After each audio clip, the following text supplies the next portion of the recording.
get raising the girl to be a girl, while the boy doesn't grow up to be the kind of boy, the kind of man that she deserves.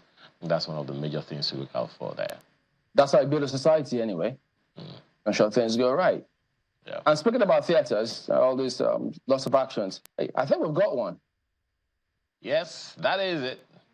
The National Theatre, one more time. Gosh, it's just a sight. If you haven't been to Lagos, ever, trust me, you're missing this thing. And by the way, there's something that a number of people may not even know about this, because not many people, Markwe and Chimele, not many people saw the military era. This is a design of one of the caps that the military used back in time. It's just one of those things that particularly the top hierarchy of the military usually use, you know, on their heads and all of this. It's patterns designed after that. It's just a beautiful sight to behold. National Art Theatre Igomu, built for the 1977 Festival of Arts and Culture that held here in Lagos, Nigeria, back then. It even has a town to its name, Festac Town. That's where it came from. So in case you don't know the meaning of Festac, Festival of Arts and Culture, that is what it means. And this is where the major event itself held back then. Beautiful sight to behold indeed, and look at that skyline, a beautiful sight of Lagos State. And there are those who will be wondering, what's right there in the background? Well, more of Lagos, I dare say. So our temperature is looking good. You help, my friend. What do you mean more of Lagos? I not know that I said this is Lagos. So what is this? Well, it is Lagos, just so you know. I mean, we don't want to boast, but for those of you who are missing Lagos gently, you don't miss it too much. It's still there whenever you want to come. Temperature is 29 degrees centigrade right here, and it feels like 37. Well, I wonder what the temperature is in Abuja this morning. From what I can see here, it's saying it's 26 degrees, and it's not surprising because the weather is very much like what you're seeing, though. The clouds, the skyline is very much like what you're seeing there. Pretty cloudy this morning. It's rained already in many parts of the city, heavily too, and it looks like it's not yet clear. So you still have the drizzle, and it looks like there's more promise of rain. But I want to focus on this National Theatre and ask, how many times, gentlemen, how many times have you visited this place? Because what I have since found is that sometimes we tend to take things for granted. The very fact that, you know, these sights and sounds are in our city, and, you know, many times you just drive past them. Have you ever been curious enough to say, what exactly is inside this place? What does it look like on the inside? Well, I don't know. Yeah, I have. Yes, Ayo, go ahead. Yes, I have. As a matter of fact, I have performed in one of the halls in this National Arts Theatre. I think that was sometime in the 90s, yes. And it really is. It's sad, Marquez, sincerely, and I think I understand where you're going with this. It is sad that we've had to leave this particular monument for so long untended. This place literally created those who you would call the creme de la creme of the entertainment industry, particularly what is now Nollywood. Nollywood created the film industry, the tube, the cameras, those people who stand in front of your cameras to act now. If you haven't acted on stage here in this National Arts Theatre when it was in its glory days, you are not even considered an actor. As a matter of fact, they had like a village, right, at this National Arts Theatre. They had like a village where all the actors and actresses always went to. If you needed to perform, you needed a drama created, like maybe a corporate organization, you want to have one of those your events, those end of year stuff, and you need a drama group, you just go to the National Arts Theatre, call one or two fellows, they put something together for you, and there you will have a very beautiful event. And believe me, I don't know whether we even understand the value of this particular monument as it is, as well as what it represents to us. I don't know right now, Mark, the number of halls inside this place, but It's a beautiful sight. It's an incredibly beautiful sight. When you see it at the top, you know, it's like the pretty typical cinema or even a stage hall and all of that with high rises in the background and the rest of that. But it is indeed a very, very beautiful sight. And it's not more than one hall, quite a number of halls inside. Believe me, you really don't want to miss a show in this National Arts Theatre. Thank God for what the governments, both at the federal and state, are doing now to bring it back into its glory days. But believe me, we can't lose this monument to whatever. I think that the state and the federal government, as you've highlighted, are working on it. And I say hello to you, kindred spirit. The fact that, you know, I haven't had the privilege of performing there, but at least I've seen plays performed right there, and I've had the opportunity to be able to rehearse at the village attached to the National Theatre. So certainly I can relate with everything that you're saying, but I think essentially the message is that we should be curious enough. It's not enough to just say, oh, the National Theatre is in Lagos. I drive past it, it's in Igomu, I know where it is. I think that we should be curious enough, you know, to say what is even inside this building, and that should go for other monuments that we have, wherever it is that we are located. If you know that there are, you know, sights and sounds of a city you reside in, let curiosities, you know, spark you a bit and say, you know what, I want to see what it is and lies there. So you can speak authoritatively. It would be very embarrassing to have strangers come and tell you about what lies in your city. You don't think so, Timling? Well, the traffic will not kill the curiosity. Lagos people are always in a hurry, but they never get there. So, but it's good to see that government renovated it alongside Lagos, and then they renamed it. So, so it's good. Let's get back there and do what you have to do. So, yeah. All right. Let's go ahead and take you through some of the dailies. Ayo, what's going on?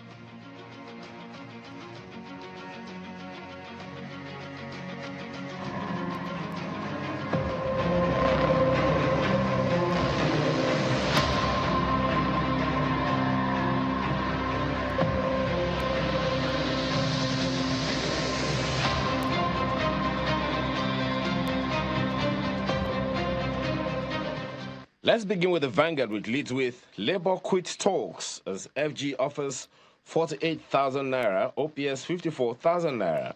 Says government offer insults sensibilities of Nigerian workers. FG's proposal, a reduction of federal workers' current pay. OPS begs Labour to return to negotiation table. Find the details of that story on page 5 of the Vanguard newspaper this morning. Daily Independent is singing the same song, National Minimum Wage. Labour pulls out of negotiations over FG's offer of 48,000 naira. Says proposal insult on the sensibilities of Nigerian workers. The Daily Trust newspaper leads with the same story. Labour rejects FG's 48,000 naira minimum wage offer, gives Tinubu 2-week ultimatum. Government mum. Details continue on the inside pages. And look at the story at the bottom of the page. Food crisis worsens as inflation hits 33.69%. Definitely something concerning. And look at that same story on the front page of the Daily Times newspaper. NLC, TUC pull out of minimum wage negotiation as FG proposes 48,000 naira. Labour insists on 615,000 naira. Gives FG end of May to reconsider stance, initiate genuine move to resolve impasse. Details you'll find on the inside pages of the paper this morning. The Nigerian Observer leads with the same story. Again, FG Labour minimum wage talks hit brick wall as Labour Union rejects 48,000 naira proposal, stage walkout. Two other papers now talking about the Blueprint newspaper. 1,266 FCT, Kebbi, Nasarawa pilgrims arrive Saudi Arabia. Sultan commends Tinubu.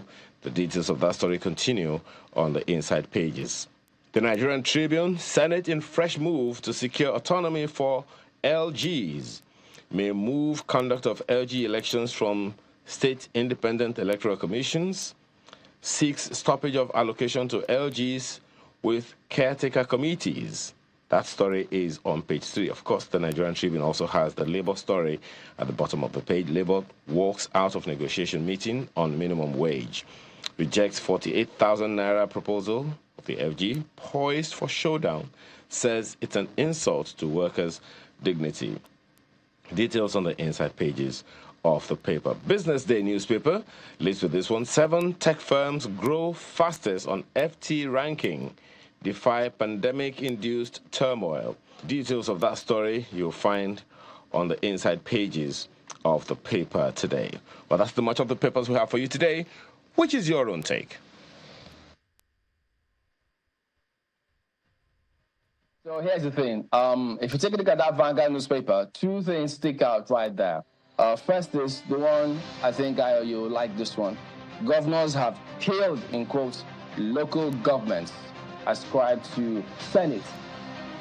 So the Senate did say, look, this is already dead. Nothing is going on there. So they are urging the president, as you see, just beneath that lead story on the front page of Vanguard, they want the president to, as a matter of fact, do something, drive the initiative to revamp the local government areas. In fact, they were even telling him, look, don't allow funds to be allocated to caretaker committee-run or led local government areas in this country. That should not be the case. But how the government takes that on board is going to be a thing, because, look, even the state houses of assemblies, I don't know which word other than rubber stamp who can describe this, because they can't lift a finger. They cannot lift a finger against the executive arm of those states. And in many states, if not all of them, in many of those states where you manage to have local government elections, apart from the state sweeping or the party in power sweeping all of those local governments, they always say, look, the governor picks all those people. Whatever the president or government, federal government likes, if you give them the money, they just take everything back. Hey, bow and tremble to the executive governor and then the governor, as a matter of fact. And so you have this cycle going back and forth. And so if Senate is identifying this now, who knows? Let's see what happens. And then secondly, remember the pension funds. It's not the first time this is making the news. So above that story as well, you get to see where Atiku kicks against FG's plan to borrow pension funds. It was referring to a certain 20 trillion naira that the Minister of Finance has said was there. So they didn't talk about the percentage of that money they wanted to borrow or mop up. Or Atiku says, look, this is going to be a dangerous signal, because the government being what government is, they borrow these funds of these hard-working men, men and women, who knows what will happen, because this is the only thing they have. You don't give them any social security, they don't benefit anything from government, they do everything almost by themselves. Now you want to take the pension funds because it's there? He thinks, no way. Well, I guess we'll get to hear from labor and the working class. And working class includes all of us. After all, it's all our pension fund, isn't it? Then you also... I like the twist which the Senate, beg your pardon now, the Nigerian Tribune has on that story, which you initially highlighted, which is on the local government autonomy. So the Nigerian Tribune says, Senate in fresh move to secure autonomy for local government, may remove conduct of local government elections from CX. So we've been talking about this, how the state electoral commissions, It is a rubber stamp. I mean, I couldn't find a word better than that. I wish I could find one too, but if the State House of Assembly is a rubber stamp, then, and it's surprising because they are supposed to be people who are elected on their own. This is elections conducted by INEC. So they're supposed to be people who are representatives of, but somehow the State House of Assembly still just come on the purview of the governor very strongly. But will it make a difference if INEC were to conduct the elections for local government chairmen? That's a big question. Some people think, yes, it will make a difference. At least maybe we will see a variation in terms of the number of parties, political parties that emerge winners. And because of the grassroots, maybe the people will be more actively interested in who is their local government chairman. So this is something that the Senate is mulling, which the Nigerian Tribune is highlighting for you here on the front page. 6 stoppage of allocation to local government with caretaker committees, which you already highlighted on the front page of the Vanguard newspaper. So it's certainly worth paying attention to, and it'll be good to see just where that conversation goes to in the National Assembly. Ayo. Well, my preference this morning, well, all of that is, of course, of high value, ladies and gentlemen, but we shouldn't ignore the fact that inflation figures are rising. And that's what you'll find right above the nameplate of the Daily Independent newspaper this morning. And the fact that they could even, back it up with some history is something significant. Nigeria's inflation rises further to 33.69%, highest in 28 years. The angle of the Daily Trust newspaper to it is that this has increased because the figures of food inflation has increased itself. Now, an interesting conversation went on this morning on this particular issue on the morning brief today. And one of the things that was being said by the economist who was speaking, though maybe he doesn't live in Nigeria, maybe he does, I don't know, is the fact that, look, the instruments that government is using to tame or attempt to tame inflation may not be the best. My contention is it's possible that the federal government has information that is not in public glare, consequently, responsible for the decisions and the actions that they're taking. That's understandable. But I hope we also factor in the fact that this is part of the reason that NLC, TUC, the labor unions, OPS, everyone is shouting that things need to be done so that the lives of people are not stifled simply because we are trying to bring Nigeria out of the brinks. We are bringing Nigeria out of the brinks and putting Nigerians even deeper into poverty. Well, that's what it looks like. So let the federal government come out and talk to Nigerians. For how long do we have to endure this? How much better? How much longer do we have to wait? When are we coming out of this doldrum? Because without this promise, I don't even think we can imagine what we're creating in the hearts and minds of people. It's my take this morning, Chamberlain, and I'm hoping that anyone who needs to listen is actually listening. All right, well, if they're not, we'll have to find a way to drum it into their ears so that they will know and do what is right for the people. All right, we'll be back in a moment and take you through some of the issues here, starting with ASUU. So stay on with us.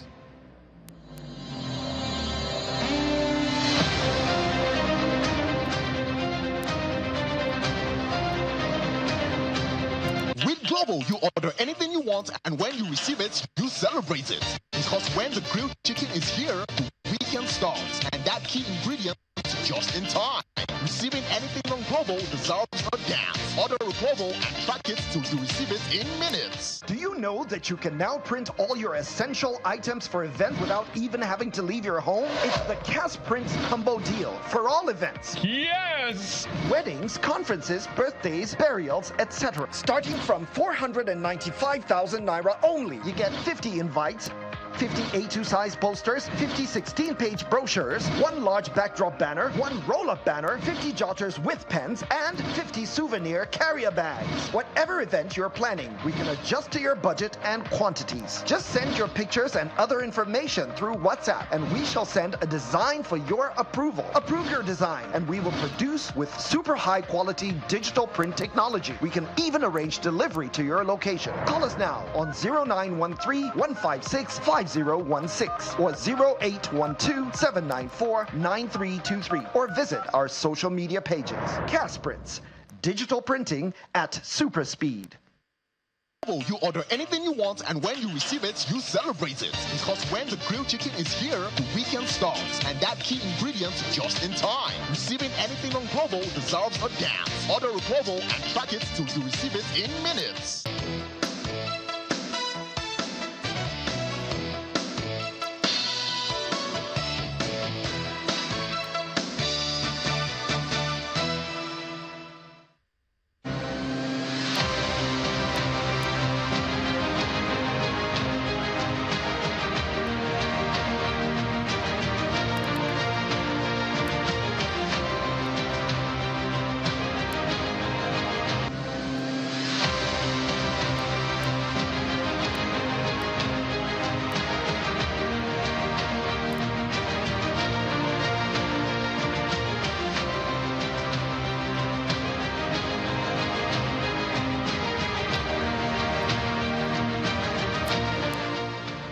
welcome back. Professor Emmanuel Osodeke joins us. He's the president of the Academic Staff Union of Universities. We'll come to this lady a little later. Good morning, Prof. Thank you for joining us on the program today.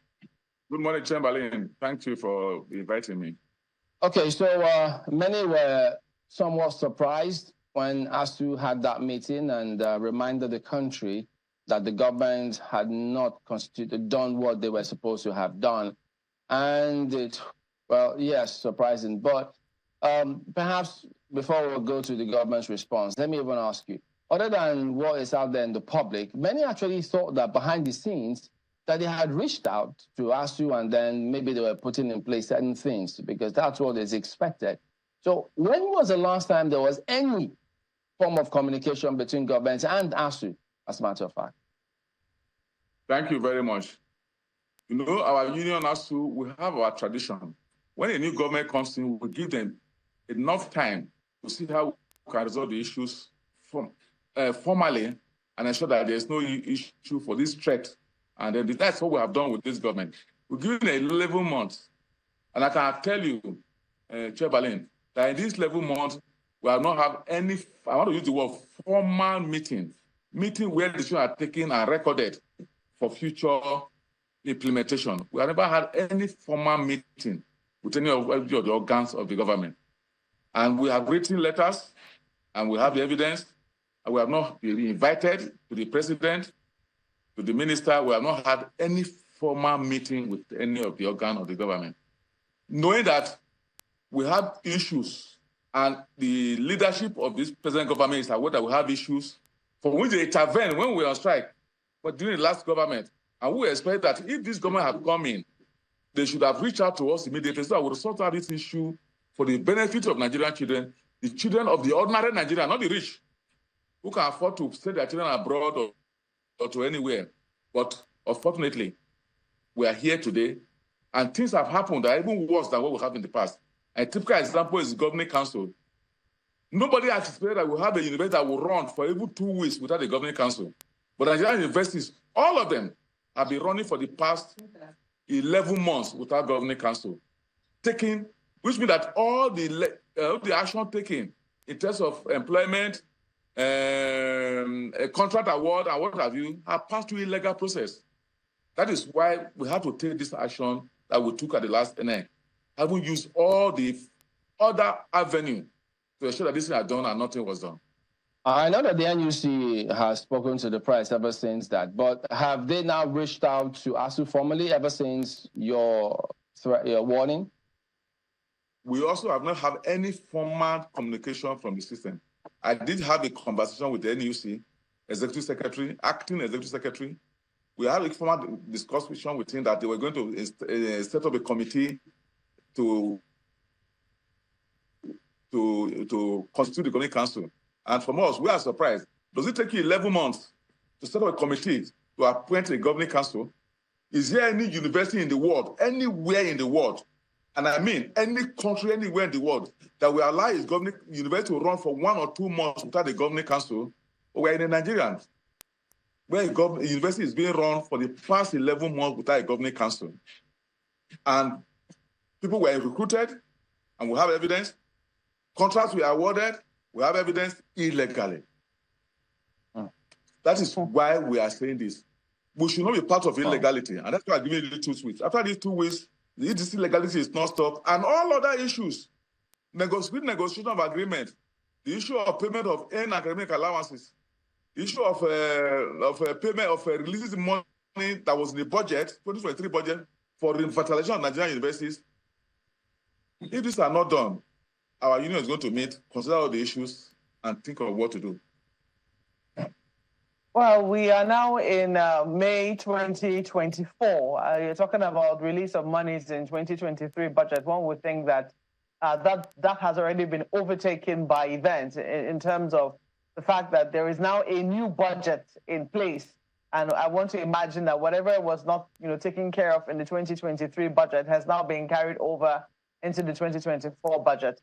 We also know you talked about your tradition and how you normally will give a government a long group before you eventually decide to start engaging, as the case might be, if they are not forthcoming. But one of the things that we saw when this government came into power was the payment of arrears of salaries owed university lecturers, monies that had been withheld as a result of strikes.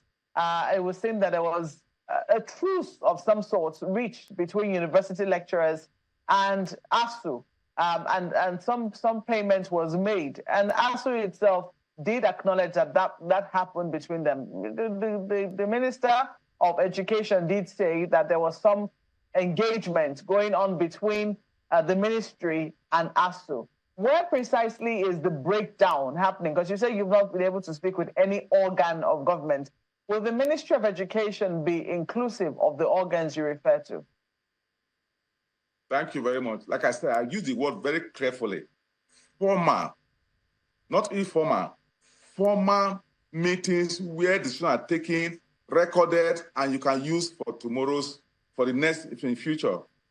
We have, to be very fair, the minister have done very well. We have good contact with him, but they are all informal. I know he also, and we have had contact. We will talk with him. I don't have any problem with the minister, but the minister, as we have today, does not control the system the way you have. I know if it's the minister alone we will have a governing council for the past 10 months or so. But what we are saying is, we need also how we work, so that we can refer to it. We meet, have an agreement is signed. We may have memorandum of understanding that is signed. We may have memorandum of whatever that are signed. We don't have that with any of the organs. That's why I'm said. That is what we have said, not about meetings. Meeting, I will talk and you talk. No problem, but there's no documentation that shows what we want to do. What is the pathway to solve this problem? You talk about paying 4 months out of the 7.5 months. You see, our Nigerian press to also do investigative journalism. Every university in Nigeria today are in 2023-2024 academic year. 2023-2024 academic year, which means by September, October, they will be in 2024-2025 academic year. You can check. The implication of it is that all the work for which we were not paid, that we were when we were on strike, we have covered them by doing what? By making sacrifices. Our members, go and check. None of our members have gone on leave in the past 3 or 4 years. We put them together. We have not gone on vacation as we have in the past, so that we can cover the work that we didn't do while we were on strike, which we have covered. You can check. Go and in university and check. Ask the students. But when you say you are paid 3 out of 7.5, I don't think you are being fair to us. Like people say that ASUU, academic staff, is different from other unions. When you go on strike, the backlog is gone. You come and resume new. But when we go on strike and we come back, we have to go back and start from where we stop. And we have covered them. You can do this. So what you say, President, you have not done on the favor. Pay the full. Meanwhile, this is not the issue for which we are on strike. You can also check. Payment of arrears of salary is not it's not an issue when we're on strike. In 2017, when the Buhari government came on board, we also gave him 2 years to study where we are. The agreement we have in 2009 indicated that in 3 years, every 3 years should be reviewed. So in 2017, we tackled the government and they set up a panel headed by Babalaki to negotiate with us because they agreed there's a need to upgrade our salary, our condition of service, and other things. So they met with us, and that negotiation failed. The reason you know. Then Musa Jubri was brought in to negotiate with our government. By the time they finished, they removed him and brought in late Professor Nimi Briggs, who also met with us, and we reached an agreement, which was scuttled. But this government, and these governments are aware of all this, and you have been in power for 1 year, you don't want to refer to that agreement. We believe that the first thing we should do is let's negotiate our agreement. 2, reconstitute the governing council also were illegally removed as far as we are concerned, because by the law of every university and the ministerial law, for you to remove the governing council, they would have committed an infractions. But when you just with a full sweep remove all of them, and when you did it, what we're actually saying that they should not a new council, they should bring back that council that have not completed its tenure to complete its tenure, because that is what it is. What we have done, just removing them for not committing any crime against the law. So that is it. So meanwhile, 11 months, nothing has happened. And allowance. I think some of the requests now are becoming a little clearer in terms of what it is. First, you've also said, that the fact that they paid part payments is not enough. They should pay the rest of the arrears because you have caught up with the curriculum. And then two, they should bring back the former governing council, which was dissolved.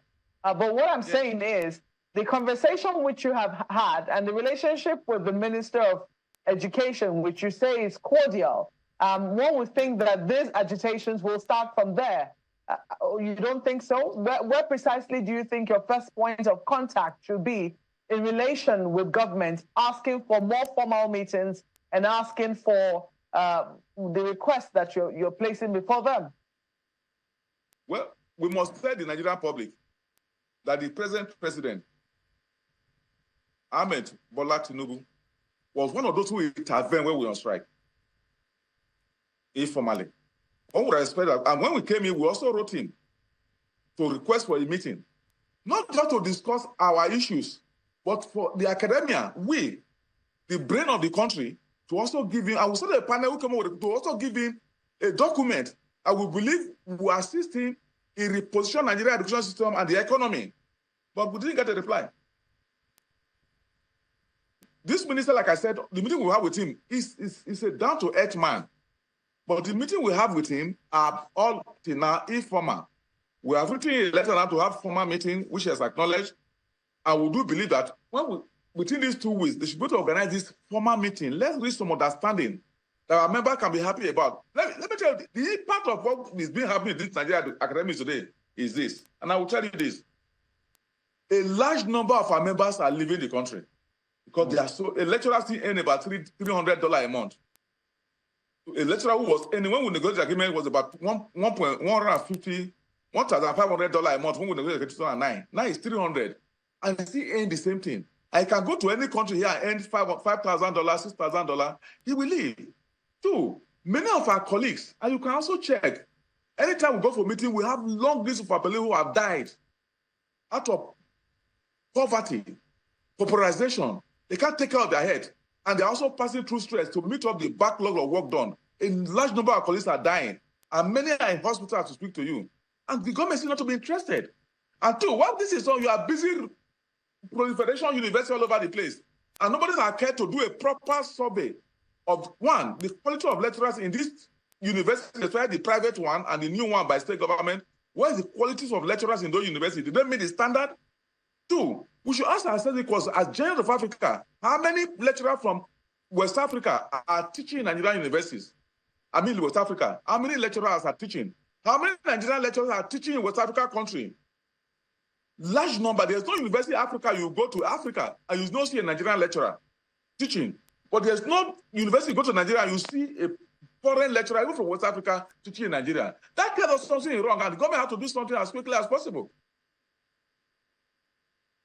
Prof, the small talks you've had with some officials of government, does it in any way refer to a comment from the Executive Secretary of the National Universities Commission, which says that the federal government is working on the reconstitution of the governing committees, the governing councils of the universities?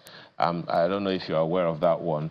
It says that to reconstitute the councils of 61 universities is not a small feat. Government is working to ensure that people who are qualified and with the right pedigree are put in those councils so that they can deliver on the president's promise. Well, we also have a formal meeting with him. I also told me this. But our question is, why was the last council dissolved when they have not finished their tenure? Did they commit any infractions as dedicated? For the law said that for you to dissolve a council, they must have committed an infraction from which you are removing them. So why were they removed? Political. So if you remove them, does it have to take you 11 years, 11 months to reconstitute them or bring them back? That is the question we should ask. And now you are telling us now after 11 months that you are a local organizing committee that you put in place to constitute council. After 11 months. So let me tell you the question. That will move, what we are doing now will give the room for our international partner to say we are not a serious country. That you allow university to run for 11 months without council, which means that all decisions taken, contracts, appointment, adjunct, what have you, are illegally done. we should ensure that our university can compete with the university in the world. And that's why we are poorly rated. There's no university would have allowed that. So we have had informal contract. He has told us, why should it take you 11 months to constitute a committee? In the past, when you constitute a committee, what we are saying, bring back the old council to complete their tenure. You don't need a committee. Okay. When President Buhari came to power, he dissolved council like this. And we told him it's illegal. Check the law. And he got his Attorney General to check the law. And he advised that it was illegal. And he brought back the council. And you are doing the same thing now. Bring back the old council. When they finish the tenure, appoint a new one. Okay. You don't need a committee. Yes. Well, Mr. John Oloyede has also joined us, as you saw earlier. He's a legal practitioner. He's right here in our studio. Thank you for joining us this morning. Thank you for having me. What do you make of all of this that is happening? It will seem like sometimes whatever government comes in wants to put their foot on the ground as quickly as possible, but sometimes it would seem as, do you agree that with ASUU that this is against the law? Oh, no doubt about that. What Professor Oshodeke has said is definitely in tandem with the law. I mean, they ought to know better because it's their industry. But quite apart from that, we have a situation in the academic sector where government appears to be taking 3 steps frontwards and 10 steps backwards, right? So the situation is so alarming. It is not a new discussion. The conversation we're having now is not fresh, it's not new. He just said it, that when Buhari came into power, he did the same thing. And they had to implore him that, look at the law. Tell your Attorney General of the Federation to look at the law. What you are doing is wrong. Now, transition. The government that left, the President Buhari's government, this is an offshoot of that government. That is President Tinubu's government. The governing councils of these 61 universities, they were put in place, presumably, by President Buhari during his own time. And they've not served out their tenure. Why did this government have to now tell them to go? And then it's taken 11 months. I mean, it's not rocket science. What the erudite professor has said is applicable in any industry. Even without law. Let's forget law. Let's talk about common sense. The universities should not run without the governing council in place. Even when they had governing councils, there were a lot of problems with many universities. Internal wranglings, court actions, all over the place. We were all witnesses to all that. Now there are no governing councils. We keep on saying, oh, the Nigeria that we have is a creation of the Nigerian citizenry. Every time people say, oh, we have the kind of leaders we deserve. They say, okay, what are you doing in your own corner of the world to make Nigeria a better place? I mean, these are lecturers. They are saying, look, we have this particular law in place, and you are not conforming with the law. What does it? Does it take 11 months to look at the law and do the right thing? But one of the questions one might want to explore here, Mr. Oloyede, is why? Why does this happen? I mean, it's not like there is some political, I don't know, maybe I'm just speaking off the top of my head here. Why is it that sometimes whenever any government comes in, the first thing to do is to, dissolve boards, dissolve governing councils and all of those things? It usually lends credence to the assumption out there that governments just want to politicize everything. Well, the professor said it. He said the reason why the governing councils that had not served out their tenure were dissolved was political.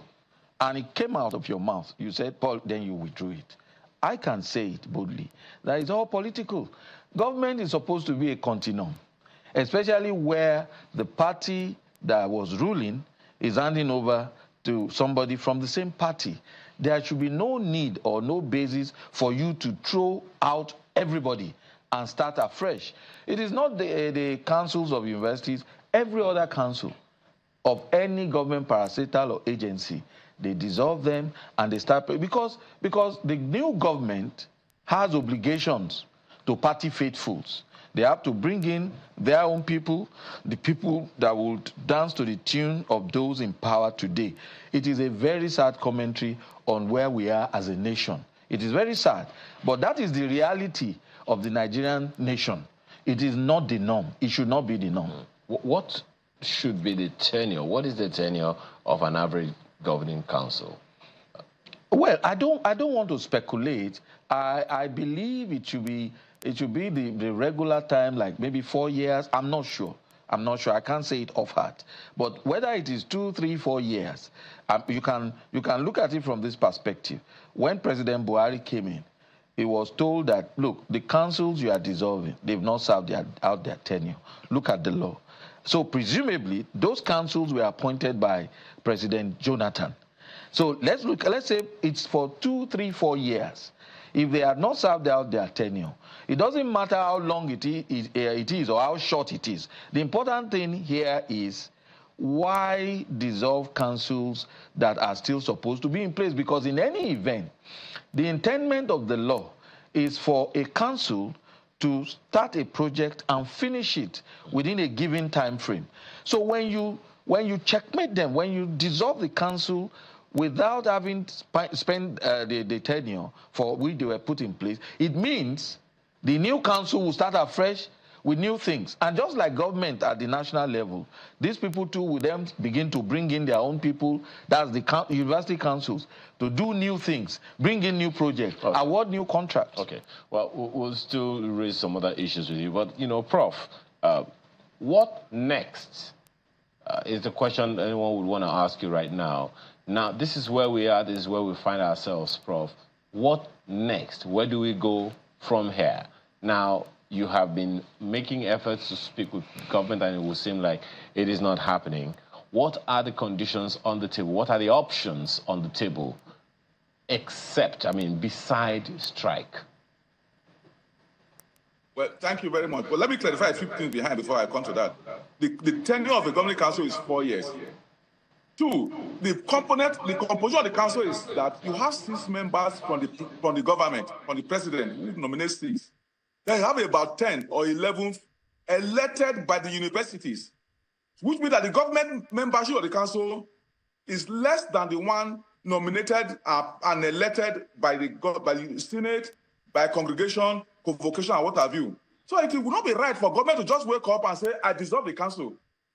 What are those who were elected, the 4 members from Senate, 2 from congregation, 2 from 1 from convocation, the vice chancellor appointed? So what happened? So I think the university should be treated differently for this political, whatever they call it, so that we don't have this problem. 2, like I said, why is the way forward? Like I said, the issues are very clear. The negotiation of our agreement that started in 2017, it should be concluded. There's a report by the Nimibri's committee. The government should look at it and call us to say, well, because of the inflation, we want to adjust it, we will present it, and let's sign, and that's all. 2, reconstitute, reinstate the dissolved council. But if the governments want to change their members, the members they nominated, they can change that. But that we should assume that council will not dissolve. They will still serve before the 4 years as stipulated. 3, the money we have was last year's budget. You know, they are still implementing budget today. Let government go back and implement those things. If literally the Speaker of the House of National the Speaker then of the National what's called the House of Rep is the President, Chief of Staff to the President, and he gave us a copy of that budget and what was indicated. They should go and implement it. 2, we also have an agreement with understanding with that government that our earn and criminal will be mainstream into our salary, which was done for 1 year, 2021. We still have 2022, 2023 outstanding. They should go and pay. And then need that settlement money, release the money to the university system. We don't want to hear we don't have money. Because if a government can award contract of 15 trillion naira to construct a road, and we're asking for just 200 billion naira for Nigerian universities, all of them. So if they have that money, they should have money for this particular project. 3, they should reconsider the government council immediately. And a few other things that are remaining. And 3, very, very importantly, pay the 3.5 months salary that has still been withheld, haven't completed the work. It's no work, no pay. We have done the work, they should pay. If not, we'll also bring the theory of no wake, no work, no pay, no work. Because we have done the work. It's not work, no pay that they said. Now that we have done the job work, they should pay for the work that will be done. Finally, every country, every system will move when there is room for meeting with people and having understanding to solve the problem. And that's what we're asking for. Let the government come back to us. Let's discuss the issue of that you have listed so that we can move on. This government policy is that no more strike. We so much love that no more strike, but government must do its part so that there's no more strike. All right, Prof. I mean, clearly spelled out there. So, as you have said, government has to formalize the communication and invitation, so you will not take what is out there in the dailies or in the press as any form of invitation. So we do hope that they will do the needful and ensure that we don't throw the academics or university system into another round of this back and forth. Thank you for talking to us today, Prof, and all the best. Thank you very much. Thank you. God bless you. All right, we're going to head back to Lagos. Good to see you, Mr. John Lady. And yeah, I know, as soon as you came through, almost coming back with this back and forth in law again in Rivers, we have the judges, the courts, all questions concerning them. So are you concerned, how concerned are you about particularly the position of the law with respect to what's going on in Rivers? So Lady. Well, any Nigerian must be concerned with the way and manner the law is being trampled upon by all parties concerned. What is happening in Rivers State at the moment is very sad, and I say this with all sense of responsibility. Nobody has done well by the law, either party A or party B. I mean, you cannot begin to understand how a house that made up of 32 persons has a situation where about 3 persons are now deliberating and taking decisions on behalf of the good people of Rivers State. You cannot begin to understand how a structure that was built, even probably before the birth of some of those who have been governors or who are governors today of Rivers State, the structure will be pulled down just so as to prevent the sitting of a duly constituted House of Assembly. But having said all that, I think the Nigerian people, Rivers has always been a hotbed, I mean, in Nigerian politics. All the time, a lot of things happen there. And the way and manner the government, whether at state or federal level, handle the situation on ground would determine how well the history of the political leaders today will be written. Well, we've seen the federal government, not the federal government now, the president more specifically intervene in the matter to see how they can bring about a political solution.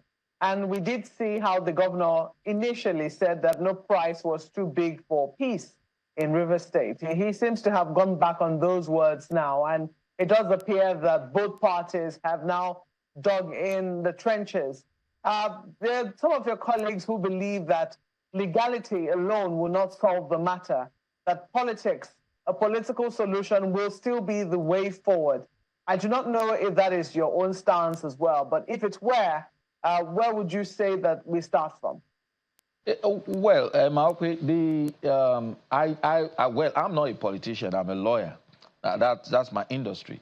So I will not subscribe to the notion that political solution is the best solution. There are laws of the land. I've said this several times, I mean, in this studio, that we have enough laws to regulate our lives in this country and to make us good citizens and make Nigeria a better nation. We know, everybody, I mean, lawyers and the court system, they know what the law says about cross-carpeting, especially where there is no division in a political party. The laws are there. There have been judicial pronouncements on that.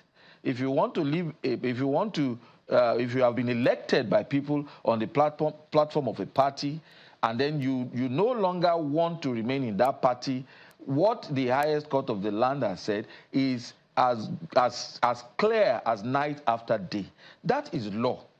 If people can sit down and begin to look at that, there will be no need for us to say, I mean, you have a state let us just be commonsensical about this. You have a state that is presumably being governed by a PDP governor. You have a state where people voted for PDP members to be in the House of Assembly. And then one day, the members of the House of Assembly decided to go to another party without any giving any reasons. Now, there's a fight between the former governor and the present governor. In fact, the former governor was the godfather to this new governor. And then they went to Abuja. You see, the problem with political solutions is just that. And then there were speculations about, whether Mr. President, brought some document for the parties to sign and say, okay, we're going to pull punches, we're not going to continue with this fight. And then what has happened to the political solution? Nothing. Because today, the solution has proved ineffective. The fight has become even more. The war is bigger and bitter. So if we continue to say there is going to be a political solution, politicians don't trust themselves. There is no loyalty that goes beyond the tip of the noses of every politician. So I don't agree that a political, if everything is submitted to the court system, I have to believe in the court system. Some people have gone to court, some people have been displaced, some people are planning to impeach. All those things, there are judicial pronouncements on how you go about them. It is about process, it is about procedure. Let us make sure that the grievances are ventilated through the court system. And then whatever the court says, we would abide by it. Not everybody will be happy at the end of the day with whatever the court says. It is impossible. But I don't like political solutions because right now, the political situation in Nigeria should tell anybody that political solutions are not anybody's. Perhaps if politics had, perhaps if the political remedy had gone ahead, maybe we wouldn't even be here. By that I mean, there are those who have contended that over time, politicians, the political parties, seem to fall behind the queue when certain political juggernauts, so to speak, showing themselves strong in a particular political party. This issue in Rivers State, for instance, there are those who are wondering how come the national body of the party doesn't have its voice. Back in the Second Republic, no politician had any voice stronger than that of the party. In the First Republic, the same thing. Even in the Third Republic, which was botched at some point, the national leadership of the political parties had more say in anything. But this republic seems to be different. Yes, it will be different because there is no party discipline. Now, you talked about, the political party issue. Which political party are you talking about in Rivers State? Is it APC or PDP? Because we have a hybrid system in place. That's why I said if it had gone ahead, if that had been the position, do you think it would have resolved anything? We will be using conjecture. We are saying, let's speculate. If things had been normal, are we going to have this problem? No. Because in the days of UPN, NPN and all that, you belong to a party, you rise or fall with that party. Your party leader has the final say. No matter how bad the decision of your leader is, you have to abide by it.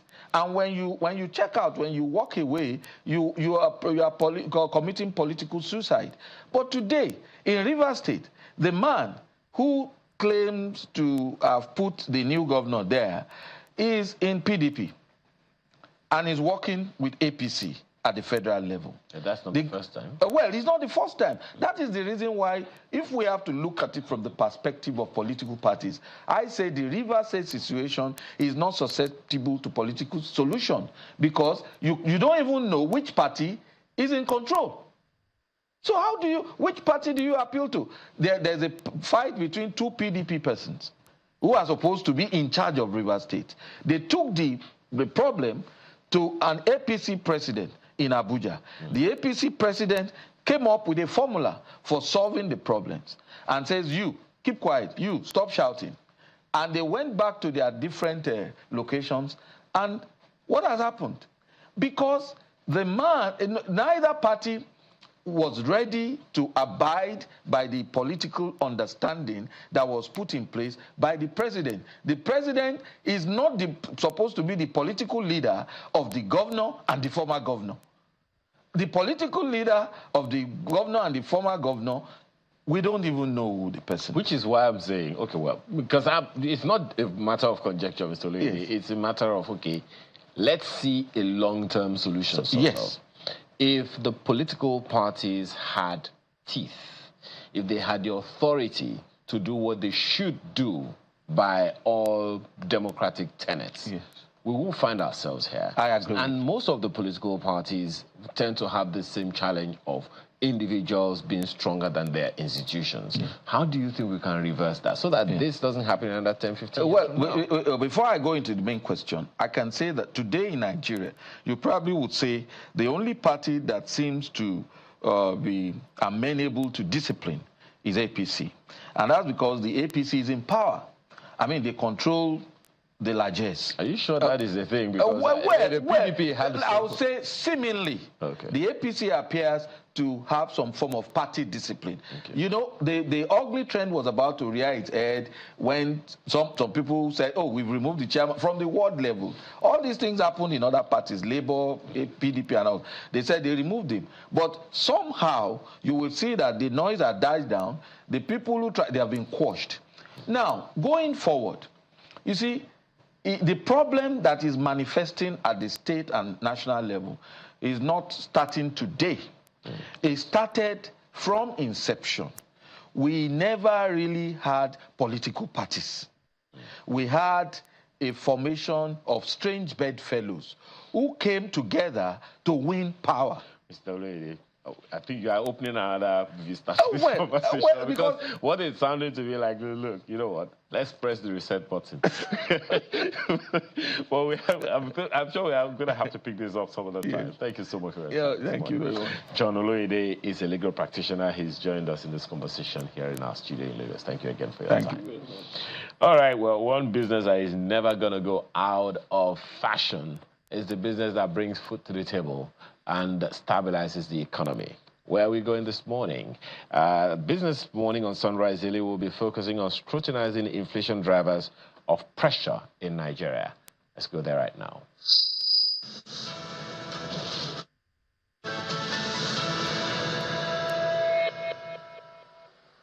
That's right, Ayo. Inflation is a top topic at this time. Good morning, everyone, and welcome to Business Morning on Sunrise Daily. We'll talk about that inflation pressure that we see subsiding in the country. Should be good news, but we'll see if it's really good news. Let's start from the global space, as we normally do. Oil prices rose nearly 1% on Wednesday from a 2-month low in the prior session as the market balanced bullish U.S. economic and crude storage data against the International Energy Agency's forecast for weaker global oil demand growth. Yes, inflation numbers were out yesterday, both for Nigeria and the United States. We'll see how that impacts other things. But let's look at the Brent oil price.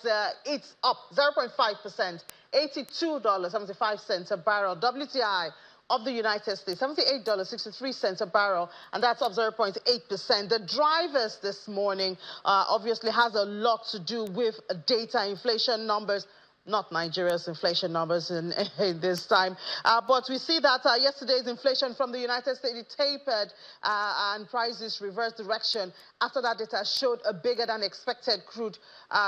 This is for the crude drawdown and lukewarm inflation. That's it. That's what drove the market mostly yesterday. That inflation number, that expectations of a cut later on this year brings it a bit closer. Analysts are expecting it to start by September. We'll see that U.S. consumer prices increase less than expected, and that suggests that inflation resumed its downward trend for that country. So, of course, what that means is if interest rate cuts begins, there's likely to be increase in demand for crude oil because of increase in economic activities, and that will translate to, obviously, higher prices for the crude. So U.S. inflation number was a major driver yesterday of crude prices. And of course, we also had Nigeria, so we'll discuss that in a bit. First, let's look at the Naira. Naira closed yesterday, still a red one for that market, the currency market in Nigeria. NAFEM, we see, actually gained on NAFEM yesterday, gained about 4%. Because it opened at 1,520 and closed at 1,459. That's a bit of a good news, yes? I think I missed that somewhere. But good news, we hope it's sustained. Also the same thing for NAFEX. We see that there was a gain from 1,472 to 1,541.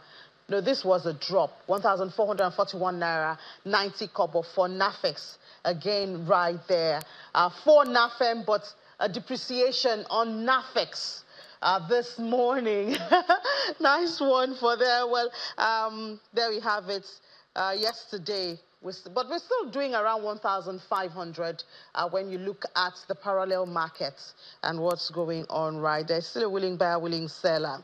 And yesterday was obviously inflation numbers day, so we saw a lot of reactions. One of them came from the CPPE, where they're reacting, and that's the Center for Promotion of Private Enterprises. We know that the director, the chief executive director there, Dr. Muda Yusuf, is always, most of the time in our studio, believes that the persistent inflation in Nigeria remains a major concern, obviously affecting purchasing power, and says it's a positive development as headline inflation rates decline month-on-month basis.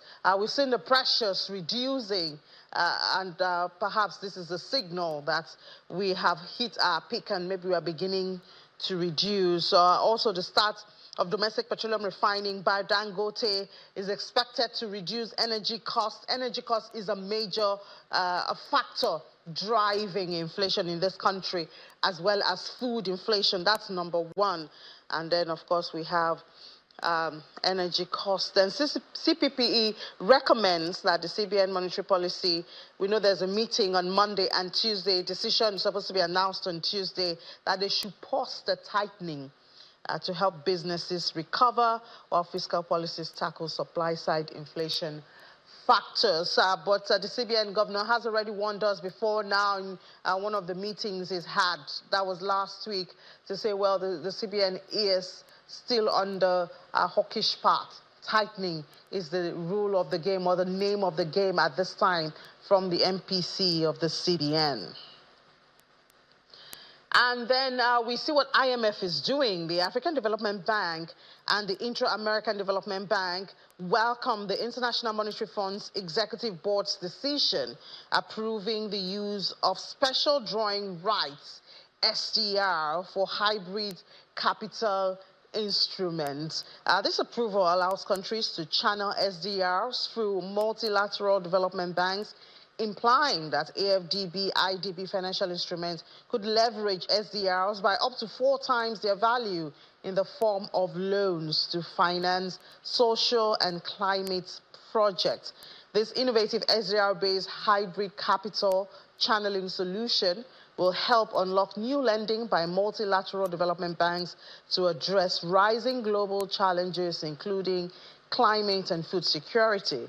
The new instrument offers the opportunity to lend at least $4 million for every $4 for every $1 equivalent of SDR through the African Development Bank and the Inter-American Development Bank, as well as other multilateral development banks, to finance development projects. So obviously here it's to get more countries involved in the issue of climate change and development of projects that are climate related.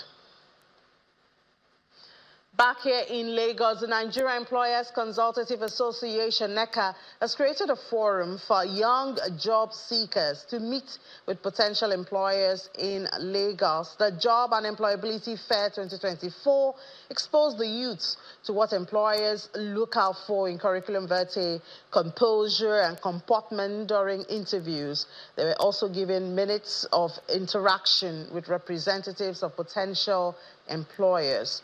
From the interaction, employers will choose candidates for proper interviews, which is supposed to hold in 2 weeks' time.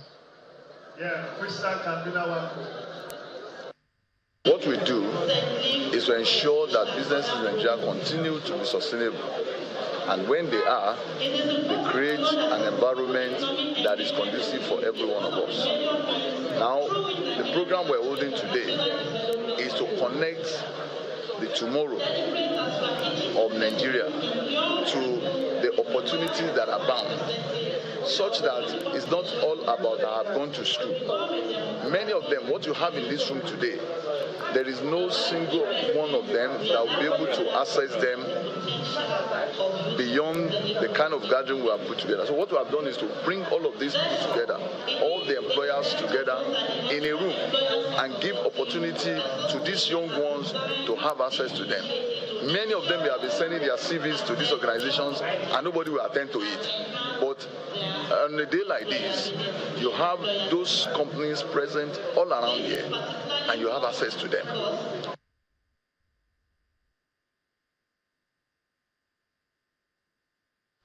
All right, so let's go back to that inflation number. We did see inflation yesterday for the month of April at headline inflation at 33.69 from 33.2%.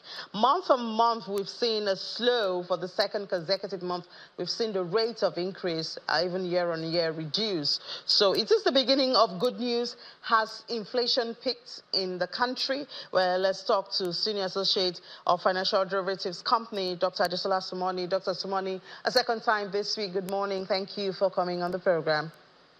Good morning, Ini. Thank you for having me on the show. So can we say that inflation has peaked in the country?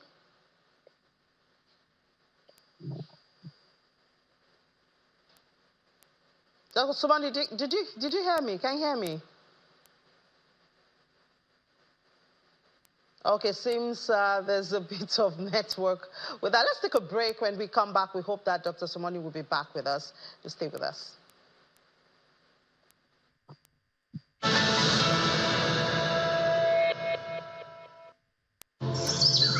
34 million hectares of arable land, over 200 million people, one nation.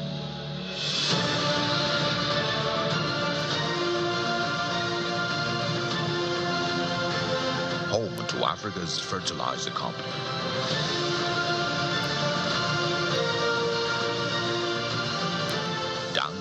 Fertilizer, pure urea fertilizer.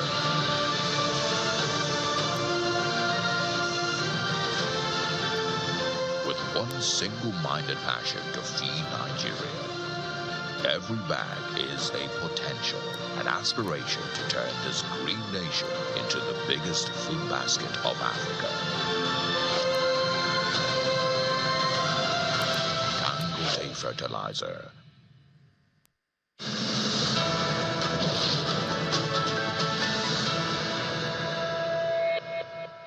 Welcome back. Yes, I think Dr. Sumoni gave us time to take that break. I hope you can hear me now. Are you back? Yeah, great. So I was asking, now we notice that the inflation pressure is reducing a second month this time around. Can we say that inflation has peaked in Nigeria? That's an interesting question, Ini. Let me start by saying, we expected inflation to increase by around 100 percentage points to 34.25%. But we saw even better inflation numbers. Inflation came in at 33.69%. And like you mentioned rightly, we are seeing a positive trend. We are seeing that the rate of increase or the pace of increase in inflation is declining. That is month-on-month inflation. It appears that on a monthly basis, inflation peaked in February. It appears so. We're going to have to wait some more time to be able to confirm that. But since February, we had month-on-month inflation was 3.12%, and then in March it reduced to 3.02%, and then in April it's reduced further to 2.29%, which kind of suggests that the inflation is losing steam. And if this trend persists, then we might see headline inflation peak around at the end of H2, and then we might begin to see inflation trend downwards. But Is this reflecting in the costs of goods? I think that's what Nigerians want to know. Let me start by saying, first of all, that prices are sticky. So by sticky, I mean that, when prices increase, they do not decline as quickly as they increase, or they do not come back down as quickly as the economic conditions are changed, for many reasons which I'm not going to go into now. But we are going to begin to see prices decline once the reduction in headline inflation becomes persistent. Once we see a change in the curvature, once inflation peaks and begins to decline, then commodity prices would also decline. Mind you, we are currently in a planting season, which is notoriously associated with a scarcity of commodities. Now, if you look at the price of some domestic commodities, particularly those that are grown domestically, you are going to see that the price of most of them are trending upwards, signifying the seasonality in these agricultural commodities. But once the harvest comes in a few months, and once this trend in inflation persists, once the pace of increase in inflation begins to trend downwards, we are going to see the price of domestic commodities also trend downwards. Yeah, I wonder how long we'll have to wait for that, because when it was going upwards, prices just followed upwards.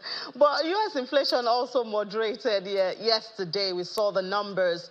Well, I think the natural expectation from this is that interest rate cuts should start, perhaps by the September, which a lot of analysts have placed. But what is this doing to us? What is it doing, especially, of course, to the value of the dollar, and then it spill over to countries like Nigeria? Let me start by saying for the U.S. inflation, this is what we call the last mile. It was easier to bring inflation down from the 40-year high we had around 2 years ago, 9.1%, to closer to the long-term or long-run inflation target of 2%. But then now bringing this last mile, bringing it from 3% down to 2% has been a challenge. For the past couple of months, we've seen inflation increase and decrease. So we've not seen a persistent trend in U.S. inflation. We've seen it yo-yo between 3% and 4%. And you can argue that that is single-handedly the most important factor in driving the path of U.S. Fed interest rate. At the moment, I think what's happening is U.S. Fed officials are just waiting to see a persistent trend, downward trend in headline inflation before they begin to then cut benchmark interest rates. Now, in terms of the implications for us, at the moment, the interest rate numbers are going to be held higher for longer until we begin to see a sustainable downward trend in U.S. inflation. And once they begin to cut inflation towards Q3, as you rightly said, that is if inflation trends downwards consistently and they are happy with the pace of the pace and the outlook of inflation, then it has implications for countries like Nigeria, for example, in terms of foreign portfolio investment. So that Nigeria's what's the word now? Government papers, treasury bills, bonds will become more attractive to foreign investors. Also, given that Nigeria has significantly increased its own benchmark interest rates. So, for instance, the 365-day bill, treasury bill, is around 21%, and almost 1 year bill is around 17%. So, with those attractive rates and the U.S. cutting their interest rate, you might begin to see foreign portfolio investments coming. Also, it has implications for oil prices. The cut in U.S. interest rates might, stimulate economic activity, which would increase oil demand growth. Taking that in addition to OPEC's cuts or OPEC's production cuts, oil prices will increase, which is positive for Nigeria if we can increase our production as well. Yeah, an if right there. Well, thank you so much, Dr. Adesola Asomani, for your time. Thank you for having me. Let's take a break. When we come back, recapitalization is still very much in current conversations. I will delve into that in just a moment. Do join us again.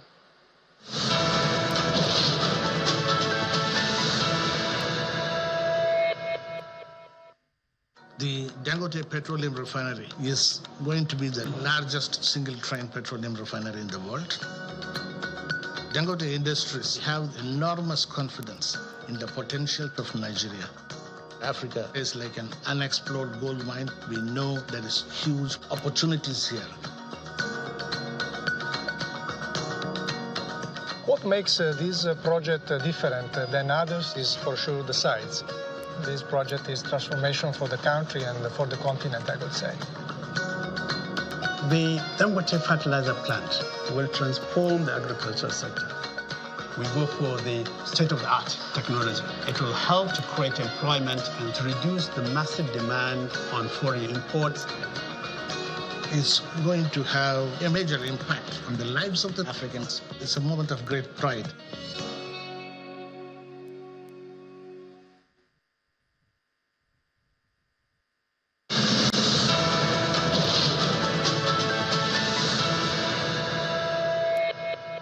Welcome back. Still watching Business Morning on Sunrise Daily. And yes, we're discussing recapitalization, which is an ongoing one in the financial sector, especially the deposit banks in the country. Let's find out the perspective of investment bankers, see what they're expecting from this and how they're preparing for this.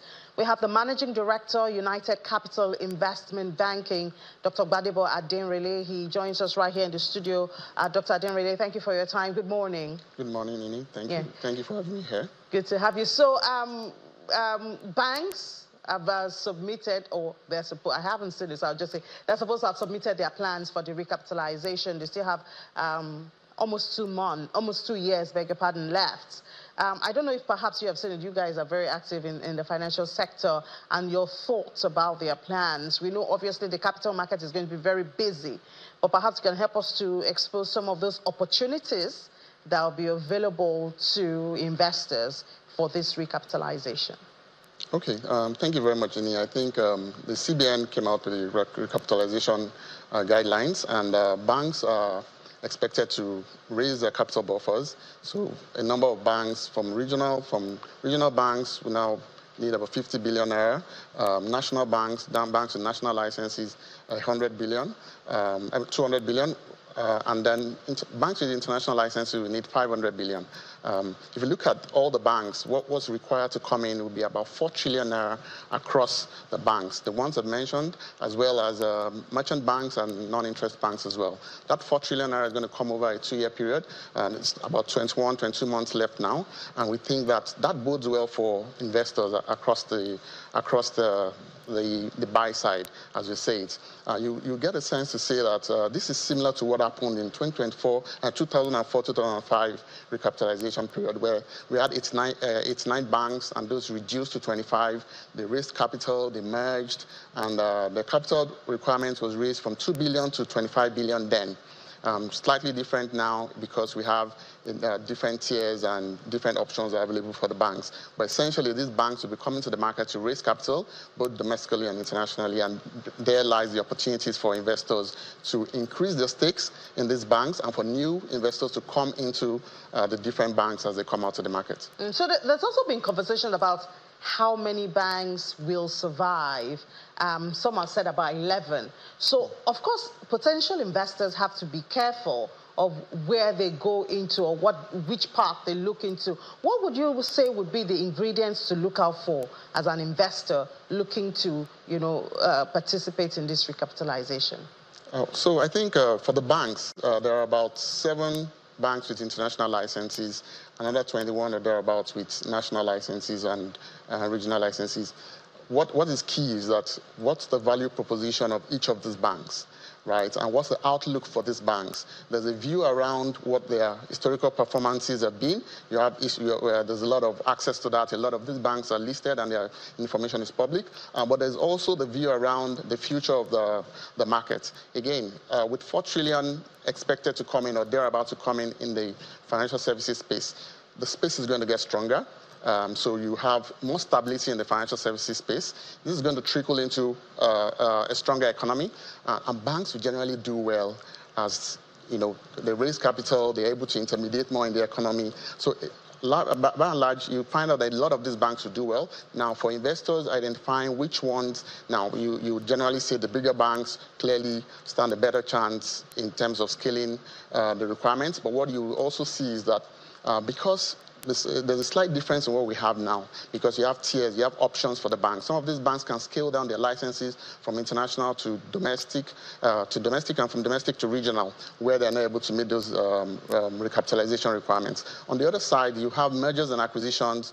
You have opportunities for banks of similar size to come together, to form larger banks that can compete more favorably, both on domestic and international level. We see a situation where you have almost all the banks scaling through, so there shouldn't be any worries for investors in terms of are there going to be banks that will fail and all of that. I think the confidence is there. There should be that confidence that a lot of these banks will make it. Either they raise capital, and where they can't meet that, they would combine, or sometimes they get investors, both from new investors or acquirers, both from international and even domestic markets. Yeah, because even in the case of mergers, I mean, investors are still safe. Yes, in case of mergers, so your investment in a bank still remains because you're still a shareholder in the combined entity at the end of the day. And just to give a sense around even this whole recapitalization exercise, the confidence level should be, there's no reason for investors to be worried. And I give you some example. I'll give you some metrics. Look at the credit to GDP ratio of Nigeria, right? It's about 15% right now. You compare that to the sub-Saharan African region, it's average of about 47%. Right? And you compare that to more developed markets like the UK and thereabout, where it's over 100%, you see that we still have a long way to go, and increasing the size and the strength of the financial services sector would only bode well for the economy. Also look at total asset, for example. Total asset to GDP ratio from a country perspective, total banking assets to GDP ratio is about 16% or thereabouts. And you compare that to other economies in Africa, Kenya is about 47%. Kenya itself is also recapitalizing. The Central Bank of Kenya just came out with new guidelines for the banks in Kenya. They're also doing something similar, and they are 47% already. South Africa, which is also a stronger economy in the African region, it's about 74%. Right? Remember, Nigeria is about 16.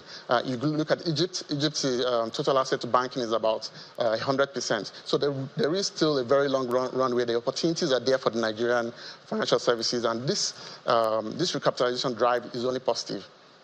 Can only be positive, yes. Yeah, and I'm sure as an investment banker, you are excited. A lot of windows are opening up for business. Yes, indeed. Yes, indeed. I'll say that from the market perspective. So I'm actually the vice president of Association of Issuing Houses, and that's the umbrella body of the investment banks with issuing house license in Nigeria. And we are all, happy about this directive around bank recapitalization. A lot of work to be done. But you also see that even from the regulatory perspective, there's been a change at the leadership of the Securities and Exchange Commission, and that has they've already hit the ground running and with a lot of positives. But I also tell you that also from our end, from my end at United Capital, we are well positioned. We have firm and team experience in raising capital for companies across financial services, energy, consumer goods. More recently, if you recall, earlier in the year, we listed Transcorp Power at 1.8 trillion naira on the Nigerian exchange. That's about 2.8 trillion. But we have experience working with a lot of financial services companies in raising capital to support their growth aspirations. The same will play out for the banking recapitalization space. For the market in general, both the buy side and the sell side. Buy side being fund managers, stockbrokers, and those with funds who benefit from this. Like I said earlier, investors will be able to invest in the shares of these companies. And on the sell side, which is where the investment bankers come, we'll be able to work with the companies, with the banks, essentially, in selling their stories, selling their equities, selling these opportunities to investors in Nigeria and abroad, actually. And we do hope the capital market is ready for the action that's about to hit it.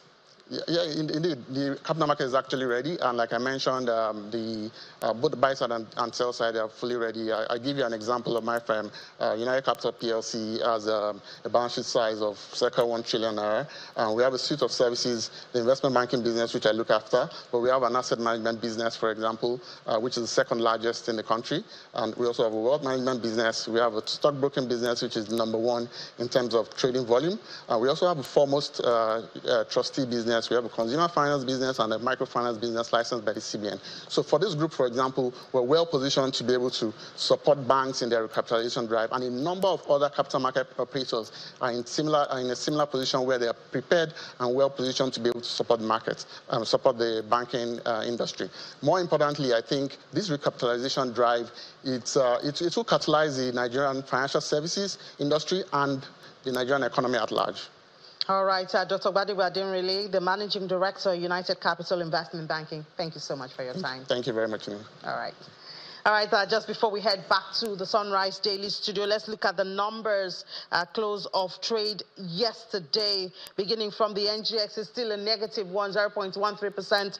In the red is what we had at the close of trade, losing about 74 billion naira and still holding on to 55 trillion naira, barely holding on to 55 trillion naira at the close of Thursday's trade. We look at the activity chart, we see a lot of greens, more green than red, but I mean, it's still profit-taking going on there. 335 million in volume, worth 7.14 billion naira.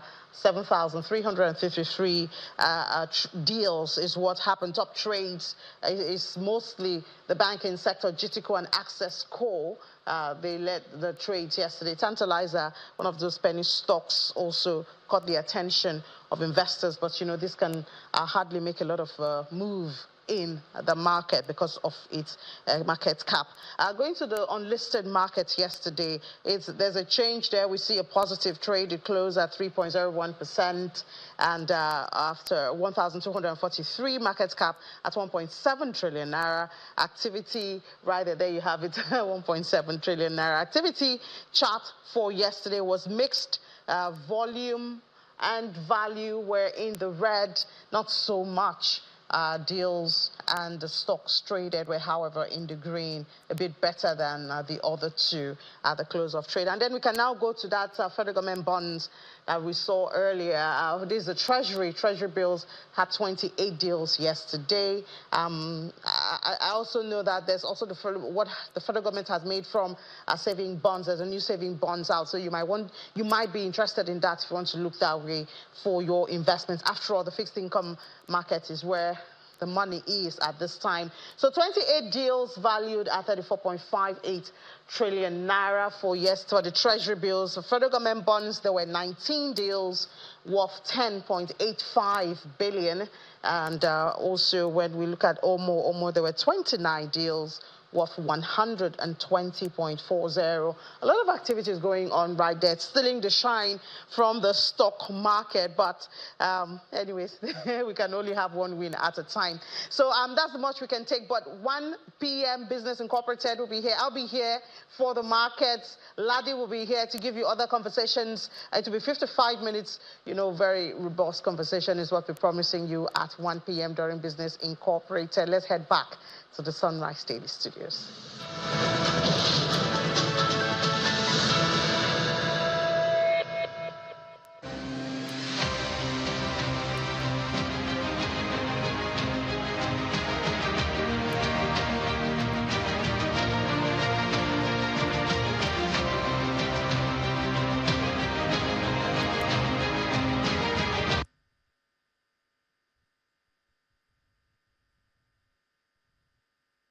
The government's proposal of a paltry 48,000 naira as the minimum wage does not only insult the sensibilities of Nigerian workers, but also falls significantly short of meeting our needs and aspirations.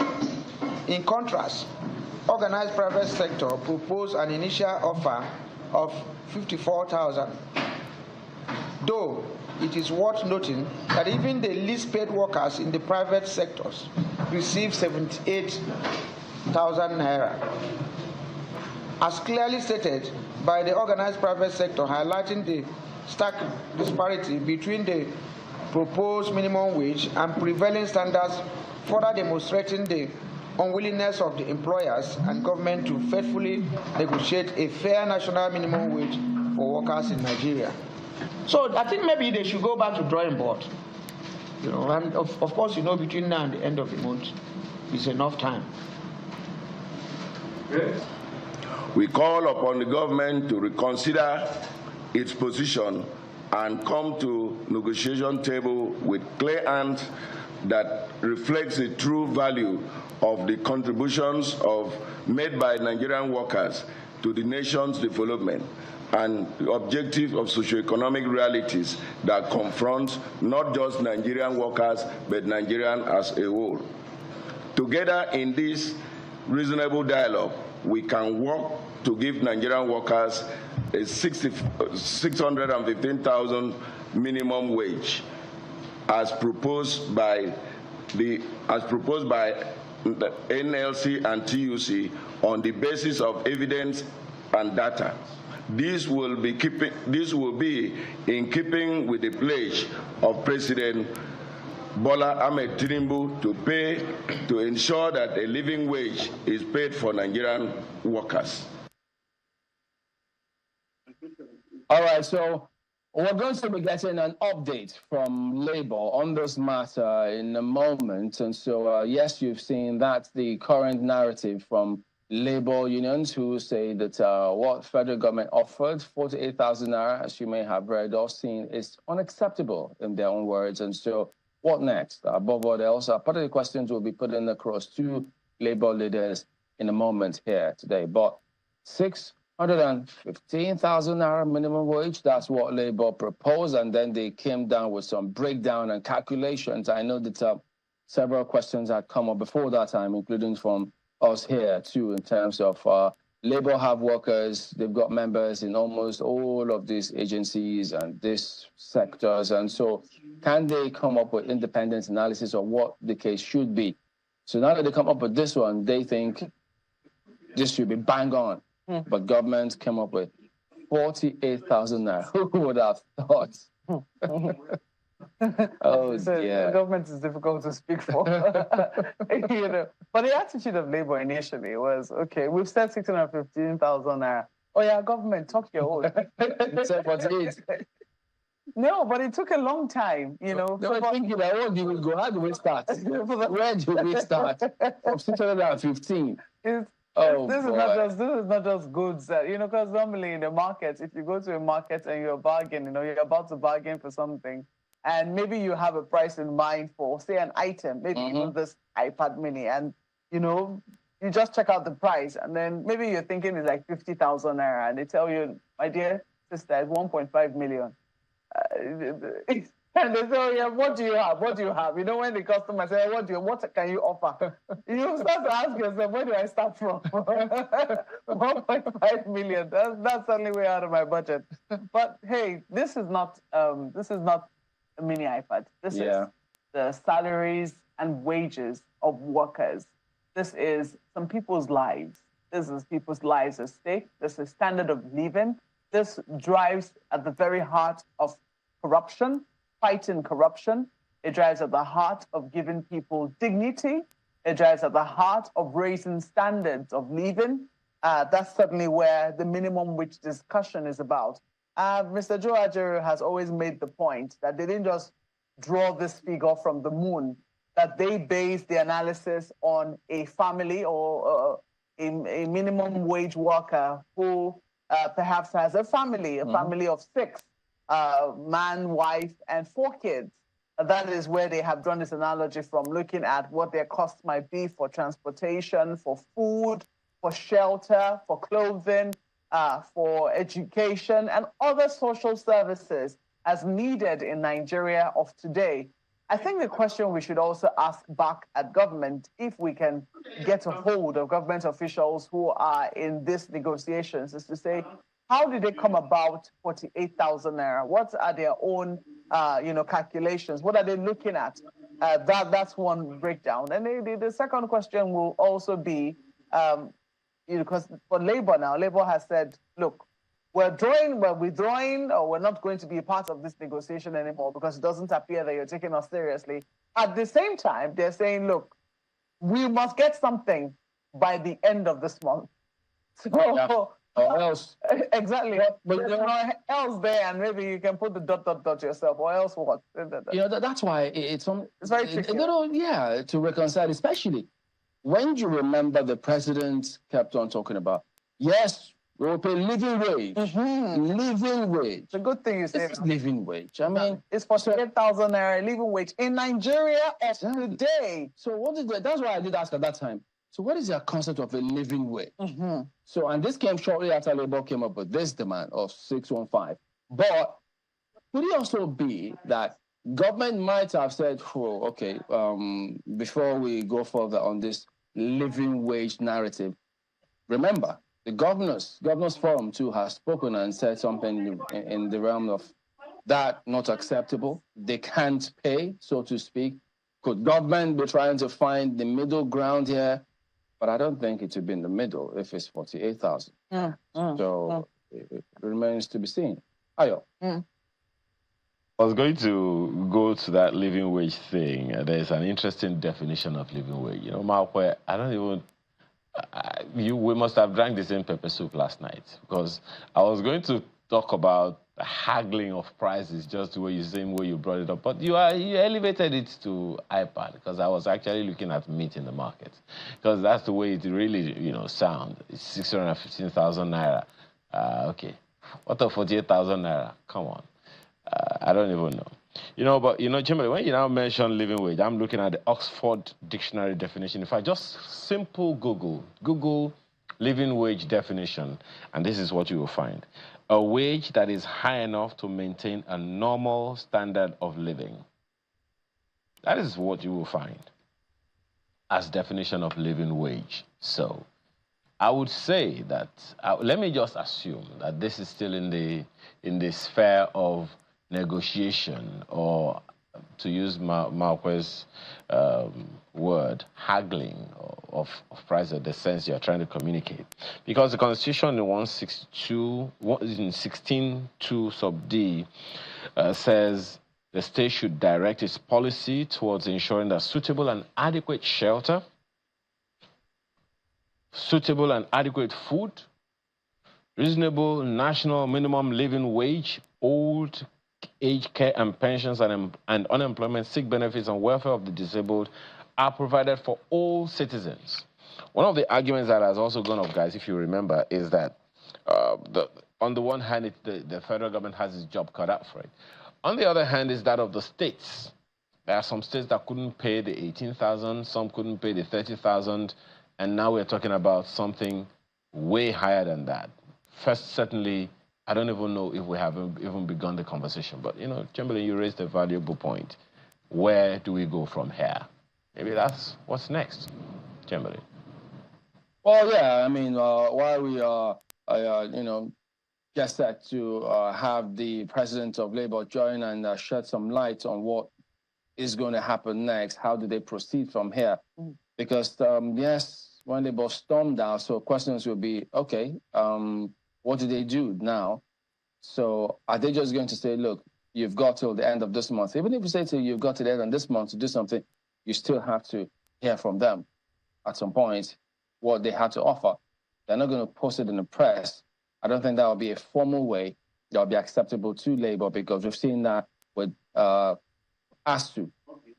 president moments ago telling us, yes, we talk to NUC informally. However, it's got to be formalized. That's the way things are done, even though sometimes those who get appointments with government here is from TV, from here most times. But how do they then find that middle ground? Because it does appear as though they're miles apart.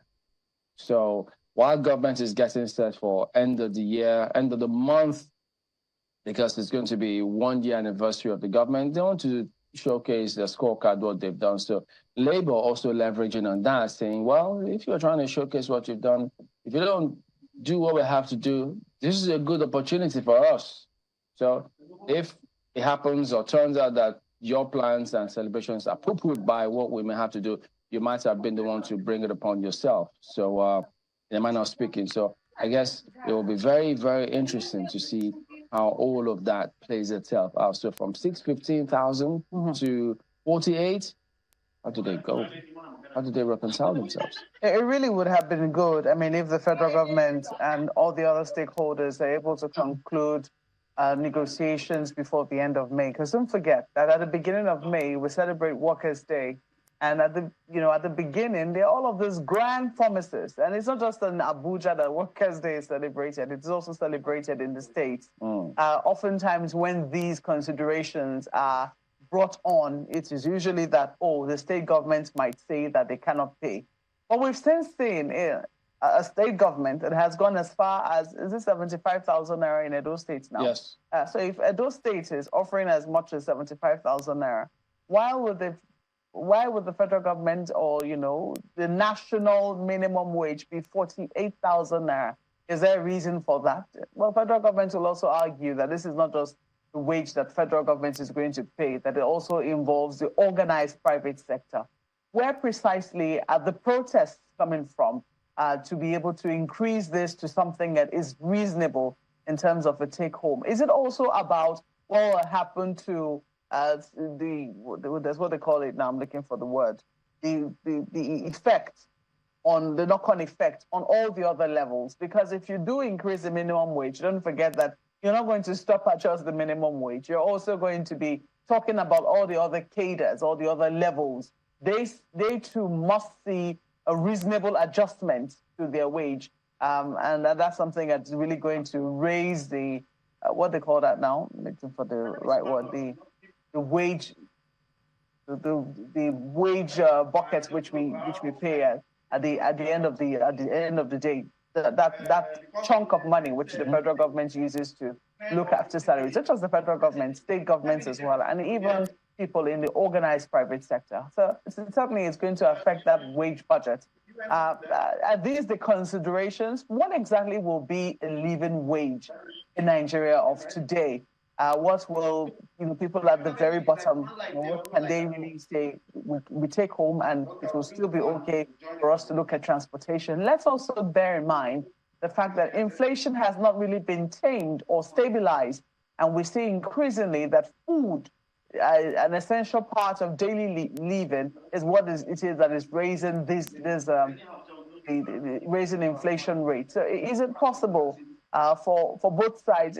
Would they need an arbiter here, apart from the two sides? Will there be need to have a neutral arbiter who would say, look, you bring your own, and let us see what is fair at the end of the day, looking at what accrues to the federal government presently, because you can't just put a wage in the air. You also have to have the ability to be able to pay that wage, don't you? Yeah, and I also think, well, it comes across, and so that informs a lot of thinking. You remember, the federal government also approved increase in wage for civil servants for between 25 and 35%, just before that meeting, and Labour were wondering. That's wage award, the wage award. So how did they come about that? Because that 37-member committee that the VP put in place was still negotiating. They said they haven't even gotten anywhere whatsoever. And then that wage award came across, that announcement. And so many thought, well, so if government is coming up with this wage award, before midday, when you're in negotiations, when Labour has a demand, it then did suggest that many didn't see how government were going to again come up with another scenario where they increase another wage after that wage award. So to lots of people, that wage award appeared to have been what government could afford. And so maybe let's see why they're coming up with 48,000.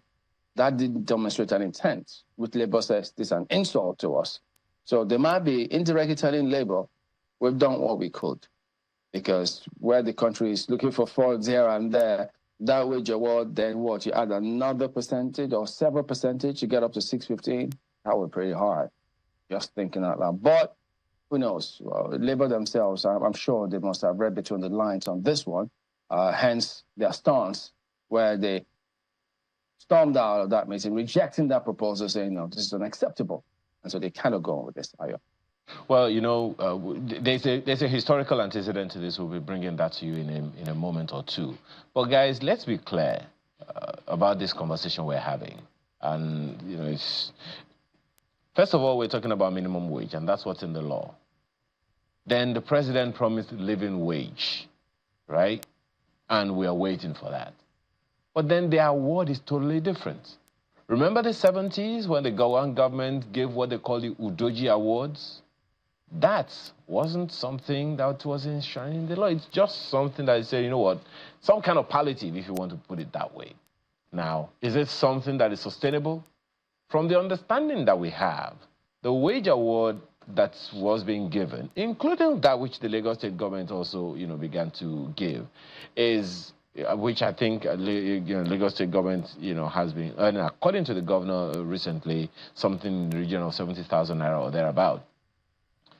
All of that, it's not part of the law. So the minimum that anyone can ask for is for the government themselves to come out and say, guys, this is why we are offering this. Labour has come up with their own argument about this. So what is government's argument? That's the question that we need to ask. What is government offering and why? Is this just one of those conversations you have, what, let's start something so it doesn't look like we're not saying anything, So let's see if that report is ready. Let's roll it, because it's important for people to understand where this is all coming from. It is important to understand the historical antecedents of all of this minimum wage thing. It's important for people to understand that what government is offering has its own value. But where we are coming from is another place altogether. Now, this is the situation that we find ourselves at a time when the economy is not as rosy as we would love for it to be. But this is where we are now. Where do we go from here? The argument, Mark, that some people are making that, some states cannot pay this, some states cannot pay that, I still put it at the docket of that inadequate collaboration with the federal and state governments. But here is that historical antecedent to this whole conversation about the minimum wage. The issue of wage determination has been an age-old problem, as bargaining between labor and authorities usually take a tough process that often results in taking an average wage consideration, which most times does not reflect the economic realities. It's no different in Nigeria, as the issue of minimum wage tussle between government and labor continues to linger. Let's take a trip back to the 70s. During the oil boom era, as the Arab-Israeli War of October 1973 rose crude oil prices fourfold within 5 months. From an average price of $3 per barrel in 1973, it was going for $12 by December 1974. At the time, public sector minimum wage was 18 naira in 1970, equivalent to $25. As the government's revenue increased, the government's scope and scale also grew. In 1972, the military government established the Udoji Public Service Review Commission to scrutinize the arrangement, framework, and administration of the public service. It seems that Chief Udoji, and through the subsequent actions of the federal government in approving his recommendations, they hadn't learned from history, because the history was that anytime you had these sort of pay rises given to civil servants, there was always a backlash from the public, from the private sector. And that happened in 1971, and it's happened before that in the colonial era. After the Udoji award era to a more recent time, it was a long journey to 18,000 naira minimum wage, with the Senate passing into law in 2011. From then, the Buhari administration also moved to increase the minimum wage from 18,000 naira to 30,000 naira in 2019, equivalent to $193 at an exchange rate of 155 naira to the dollar. Headline inflation at the time was at 11.37%, and food inflation at 13.7%. In the past 10 years, the naira has seen its value eroded as oil proceeds dwindle, which has led the Central Bank of Nigeria to intervene in the FX market in defense of the naira. In 2014, the naira was trading at the official window at 157 naira to the dollar and 171 naira at the parallel market. Headline inflation was at 8% and food inflation at 9.3% as of January 2014. Fast forward to 2024, the naira is down over 600% in 10 years after major reforms in the FX market, pegging the current minimum wage of 30,000 naira, equivalent to $22, at 1,339 naira to the dollar. Compared to the likes of South Africa and Kenya, Nigeria has the lowest minimum wage in dollar terms. With the double whammy of currency devaluation and sky-high inflation, labor unions have clamored for higher wages for workers with threats of industrial action after the removal of fuel subsidy. What will be the minimum wage that will remove hunger? The UN said that the poorest man should be fed on $2 per day. That's the poorest. And if you have a family of 6 people, at $2 per day by 6 is $12. In a month, you have $360, which translates to about 700,000 naira. Is that the minimum wage you are talking of? Is that what will feed you? On feeding alone. I'm not talking on transportation and accommodation. The Tinubu administration, in a bid to cushion the effect of subsidy removal, announced a 35,000 naira wage award, bringing the total amount to 65,000 naira.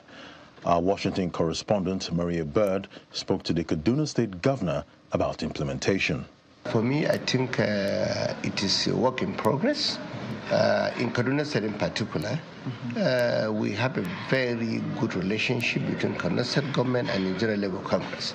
Every state has its own peculiarity. The federal government have taken an approach where, as we are speaking, already the federal government is paying 35,000 wage award. Meanwhile, the president has recently appealed to all 36 governors to make the wage award payment to help workers and also give the economy a chance to absorb wage increases without a corresponding rise in inflation. With inflation rate at 33.2% in March 2024, what would an over 100% wage increase mean for inflation? Minimum wage has 3 components where it leads to inflation. One is the announcement effect. Once you announce that there's a minimum wage increase, people try to jack up the price. The second one is that is it a money illusion effect? Is it that people it's just increase in wages and then prices increase? And 3, the arrears effect. The effective date of the minimum wage, when is it going to be? Is it going to be when the negotiation started, or is it going to be now? If there's an arrears effect, that even multiplies and compounds the inflationary impact. In trying to find the right number when it comes to minimum wage payments, the Tinubu government set up a 37-member tripartite committee comprising of representatives of the federal and state governments, private sector, and organized labor, charged with the responsibility of recommending a new national minimum wage for Nigerian workers. But what amount will be right at this time? Let us imagine that everybody is being asked to pay 600,000 or 450,000 naira. How can you survive in those circumstances? So I think there's some posturing, there's some negotiation, and generally speaking, at the end of the day, we probably end up closer to what the equivalent of what 30,000 was in dollars in today's market, maybe about 90,000 to 100,000 naira. Maybe the government should pay at least the lowest minimum wage to be like 500,000 per person. I think it will serve a purpose and to go a long way.